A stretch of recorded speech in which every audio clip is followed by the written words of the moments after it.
Video மட்டும் போட்டுக்கிறேன். நான் அந்த பிரச்சனையில் எப்படி மாட்டினேன்னா உங்களுக்கே தெரியும்.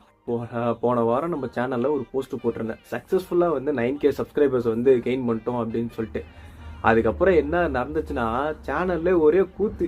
நம்ம சேனலில் உங்களுக்கே தெரியும், நம்ம சேனலில் வீடியோஸ்லாம் பார்த்தீங்கன்னா ஒரு ஃபார்மேட்டில் இருக்கும், ஷார்ட்ஸ்லாம் பார்த்தீங்கன்னா ஒரு ஃபார்மேட்டில் இருக்கும். ரெண்டுத்துக்குமே எந்த சம்மந்தமுமே இருக்காது.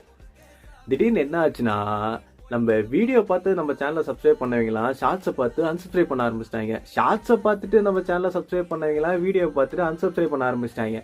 இது கடைசியாக எப்படி ஆயிடுச்சுன்னா காலைல எழுந்திரிச்சு சேனலை ரிஃப்ரெஷ் பண்ணி பார்ப்பேன். திடீர்னு பார்த்தா 9010 சப்ஸ்கிரைபர் வந்திருப்பாங்க. அடடா பரவாயில்லையே 9.10 9010 சப்ஸ்கிரைபர் வந்துட்டோம் அப்படின்னு சொல்லிட்டு மனசுல ஜாலியாக இருக்கும்.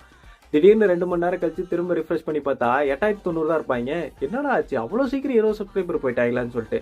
ஸோ இந்த பிரச்சனையை முடிவு கட்ட இன்னைக்கு நான் ஒரு சொல்யூஷன் கொண்டு வந்திருக்கேன். அது என்னன்னா, நாளைக்கு நான் என்ன ஷார்ட்ஸ் போடணுங்கிறத இன்னைக்கே நீங்கள் கமெண்ட் பாக்ஸில் கமெண்ட் பண்ணிட்டு போயிடுங்க. அந்த மாதிரி நானும் ஷார்ட்ஸை கரெக்டாக போட்டுறேன். என்னப்பா உனக்கு ஓகே தானே? என்னப்பா உனக்கும் ஓகே தானே? அப்புறம் என்ன ஆகட்டும். ரைட்லா ரைட்டு.